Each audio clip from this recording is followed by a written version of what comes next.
কি সুন্দর ওই দুটি চোখ, নেশা ভরা ওই রাঙা দুটি ঠোঁট, রং করা চুল লাগছে ভালো, হাতে ক্যাসিও ঘড়িটি কালো।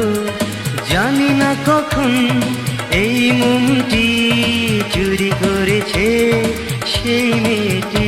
আহা কি সুন্দর ওই দুটি চোখ, নেশা ভরা ওই রাঙা দুটি ঠোঁট, রং করা চুল লাগছে ভালো, হাতে ক্যাসিও ঘড়িটি কালো।